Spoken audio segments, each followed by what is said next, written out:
Hey guys, VHS82 apostrophe, aka Rob from Georgia, here with you with episode 5 of my ongoing Space 1999 series. It is the 5th show produced, and it is Earthbound guest star, both Roy Dotrice, Commissioner Simmonds, if you remember, from Breakaway, and of course, the incredible Christopher Lee as Zantor guest stars on this episode, and he's fun to watch, man. He has got that commanding presence, man, but it's sort of a subdued commanding presence.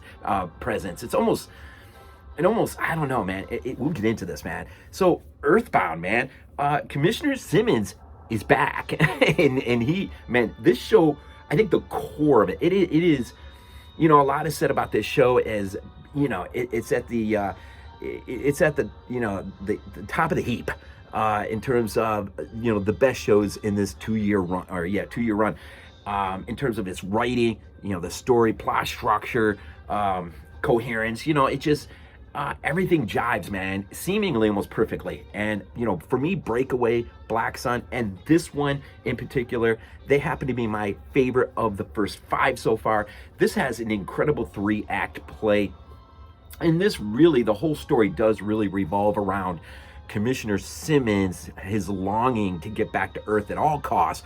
He is a politician, remember?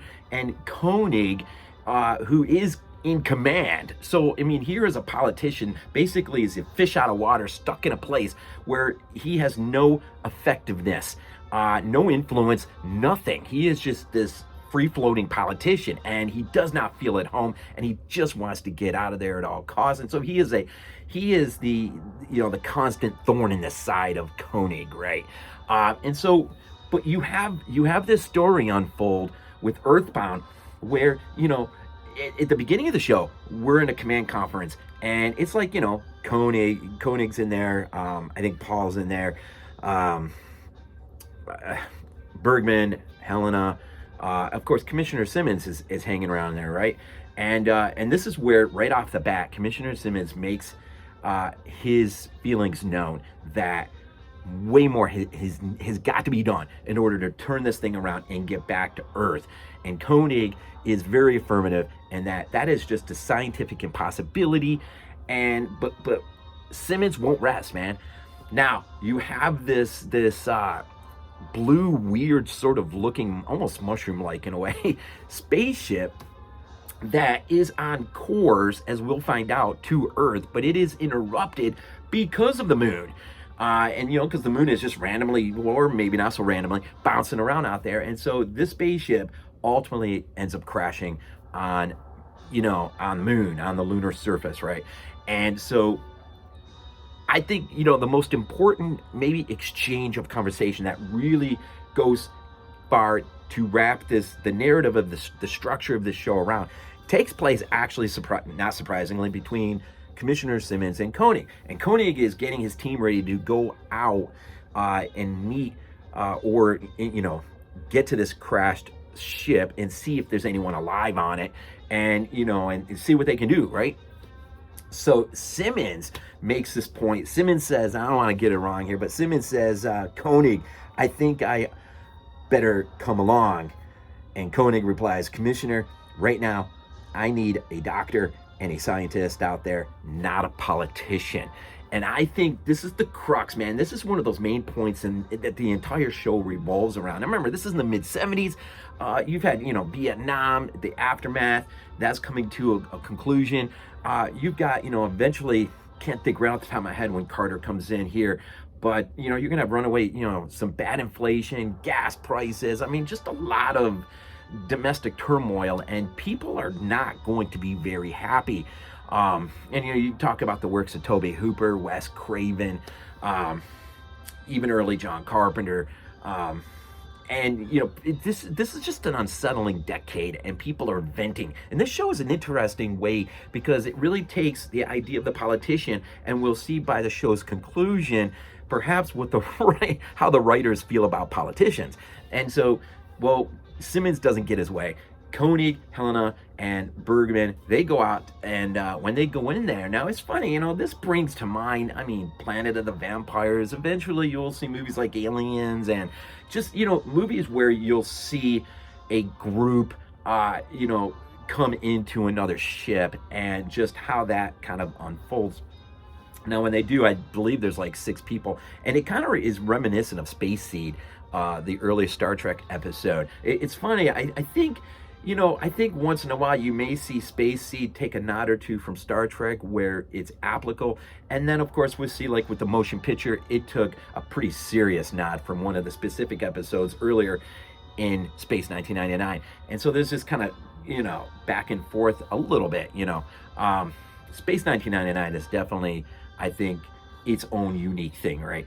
But it does remind you of Space Seed. They go in there, there's like 6, they're in a special hibernation, right? And their instrument, as far as their instruments are concerned, they're all dead.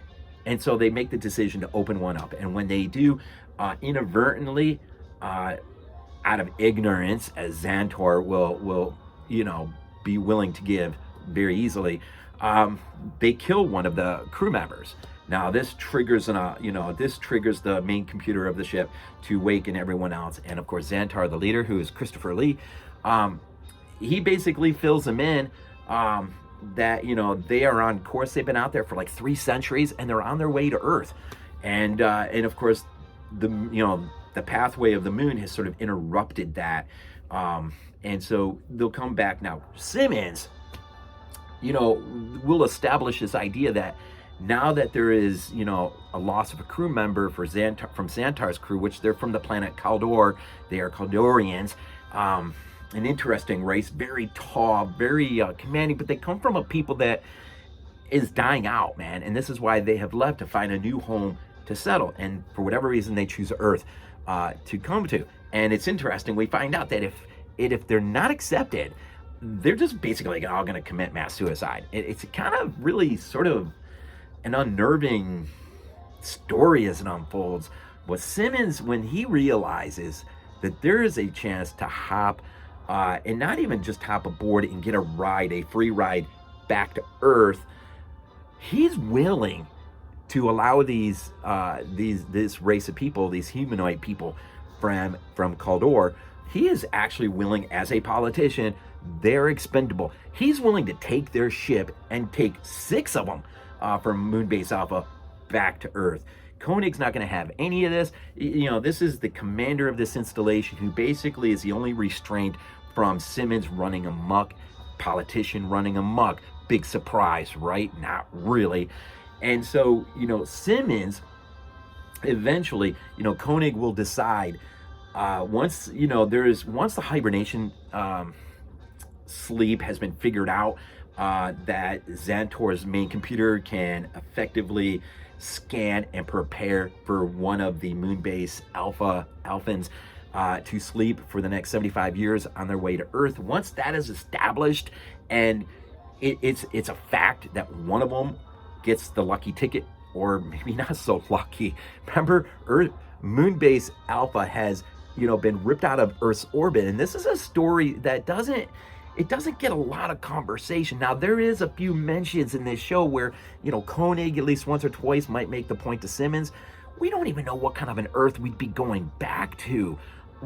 In 2074, I think, is the year he says, is Earth even going to still be there? Now, I think the implication is, what has the moon being ripped out of Earth's orbit? What does that impact on Earth? And that, I don't know if that gets enough conversation.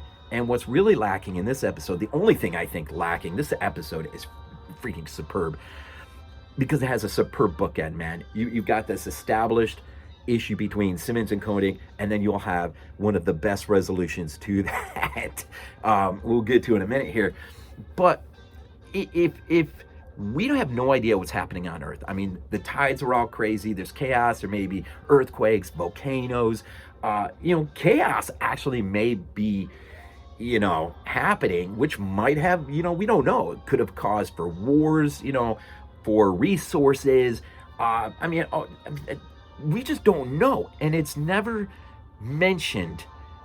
It's never mentioned to the Kaldorians that, do you really want to go to Earth? Because let me tell you, Earth may be in seriously messed up shape right now.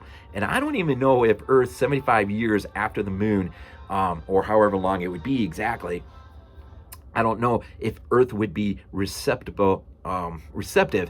to basically a small crew of aliens looking for a safe haven. And so, I mean, the fact that this conversation never happens, I don't know. It just seems, for me personally, a little out of place. Like, why wouldn't you raise this issue?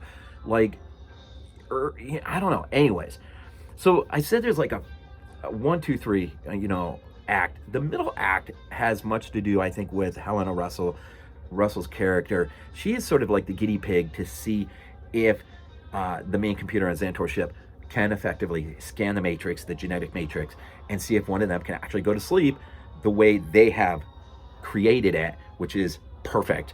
Can one of them do it? She's like the guinea pig, and we're led to believe that maybe she almost dies, but in the end we find out that, well, the problem was they trusted Moonbase Alpha's computer and they shouldn't have, and if they allow their own computer to do the genetic matrix, then yes, it's possible one of them can go. Then that kind of serves as the middle, and as you're coming out of that middle piece, Simmonds takes it upon himself to basically take Moonbase Alpha hostage, and by stealing one of the power converters that will basically cause Moonbase Alpha to freeze within 30 minutes unless Simmonds allows him to be the passenger to go back. Now, some of these, like Paul or some of them are just like, Alan, let him go, man. We don't want him here anymore. Just let him go. But Koenig wants to do it the right way. He wants the computer to decide who is the best option to send.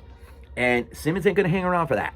And so ultimately, like I said, he takes things into his own hands, as a politician often do, to serve their own ends.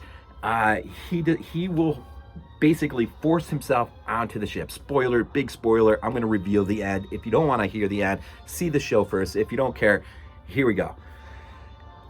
Once he gets on the ship with Zantor, this is weird, man. Simmonds makes the crucial mistake. He is so paranoid and freaked out that someone is going to stab him in the back that he basically, at gunpoint, forces Zantor and the rest of the crew members to go ahead and get into their hibernation cubicles, I guess. And the curious thing is Zantor doesn't say a word. And that is curious because they'll just go and get in, and then Simmonds will get into his, he'll go to sleep. Well, then some time takes place, not much, and suddenly Simmonds wakes up. And he's the only one that's woken up. And so he thinks he's already traveled 75 years. And he's at Earth, and so he starts to try to reach out and communicate. Is someone there? Earth, this is, Commissioner Simmonds, blah, blah, blah, blah. But who actually hears it are those on Moonbase Alpha, because they've only been out in space for a few hours. And this is the great bookend, man. Simmonds' character is basically being written off this show in one of the greatest ways possible. He wakes up and he's basically in his own tomb, and he can't get out. He's like being buried alive. And the other members of the ship, their hibernation, they have no idea. And there's nothing he can do. He's locked in this tomb. He can't get out. He's basically, now that he's awake, he's just going to die. And he basically cuts his own throat. When he forces Zantor to just go into their cubicles, he's willing. It's like he doesn't fight it. He doesn't say anything like, dude, we got to run a genetic matrix or things aren't going to work out too well for you. He just quietly, it's almost kind of like, this is Christopher Lee. It's almost kind of like he's just sitting there behind the veil, grinning, going, dude, you just wrote your own death sentence. This is the greatest way to get rid of a character that so many hate. And as he is the politician, that is the forefront of the conversation. And so, it's almost like the writer of the show is saying, if I had it within me, here's what I would do with a lot of politicians. They'd be buried alive. Yeah, remember that Star Trek II, The Wrath of Khan? Buried alive. And so this is Simmonds' fate, man. And so our closing moments are basically watching him scream in panic as he's suddenly realizing his fate. and there's absolutely nothing no one can do. And this is man, this is one of the great shows, man. And it's not even that Christopher Lee makes it, although he is awesome as Zantor. It's just it's so well written. It's so put together nicely, and with two beautiful bookends. And there's so much more I could go on, and I think I said enough. I think it feels right.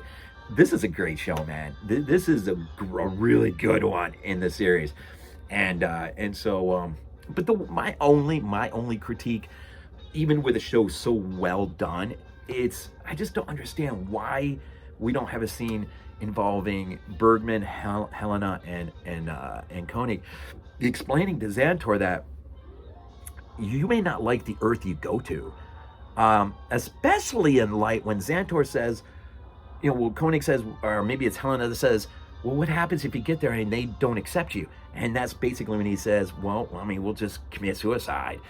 He's got another fancy Caldorian term for it, but it's basically their plan. You would think right there at that moment, that's when Koenig or Helen or someone would have stepped up to the plate and just said, well, let's talk about Earth for a minute.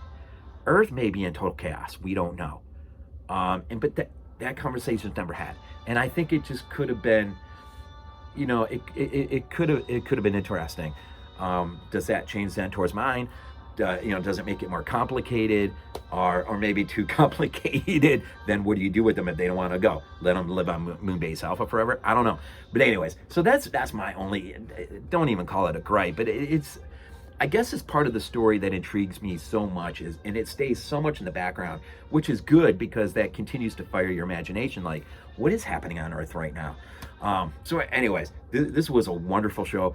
Great show, fifth one in, man, and I'm stoked, man, to move on and just continue to dig deeper into this show, man. So we'll just leave it at there, man. Episode 5, Earthbound, Christopher Lee, Space 1999. I appreciate the comments already, the likes, and just even the subs of late. I appreciate it for those who have subbed, and if you haven't, I'd appreciate it. Anyways, man, we always end these things off with Go Bills.